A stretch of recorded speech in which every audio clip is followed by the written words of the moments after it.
সৃষ্টিকর্তা সৃষ্টিকর্তা ঈশ্বর গড এগুলো আপনি যাই বলেন না কেন, আপনার সাথে আমার ডিসকাস হয়েছিল যে আপনি মুসলিম হিসেবে আল্লাহর অস্তিত্ব প্রমাণ করবেন এবং আমি আল্লাহ যে নাই সেটা আমি আমার যুক্তি তথ্য প্রমাণ দিয়ে আমি সেটা আপনাকে প্রমাণ করব। তো আপনি যদি প্রমাণ করতে পারেন তাহলে কোন নাস্তিক যদি বলে আমি আল্লাহ বিশ্বাস করি না, তাকে বলবেন ভাইয়া আপনি কি বেঁচে আছেন না মরে গেছেন? হ্যাঁ বলবে, তুমি দেখো না আমি বেঁচে আছি কিনা। ও আচ্ছা আপনি বেঁচে আছেন তাই নাকি? হ্যাঁ। কেমনে বেঁচে আছেন? বলবে আমার প্রাণ আছে। ও আপনার প্রাণ আছে বলে বেঁচে আছেন? হ্যাঁ। প্রাণটা কোথায় একটু দেখান আমারে, প্রাণটা দেখান। তো বলবে প্রাণ কি দেখানো যায়? ও বিশ্বাস করেন তাহলে, দেখানো যায় না বিশ্বাস করেন।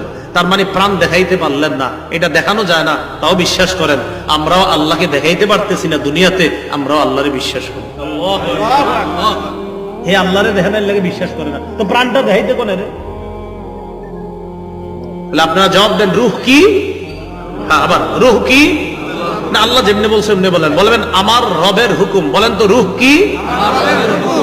তাহলে কেউ যদি জিজ্ঞাসা করে রূহ দেখাও, আপনি বলবেন ভাই এটা আমার রবের হুকুম। রবের হুকুম যতদিন এইখানে আমরা যারা আছি বেঁচে থাকবো, রবের হুকুম নাই আমরা মরে যাবো, শেষ।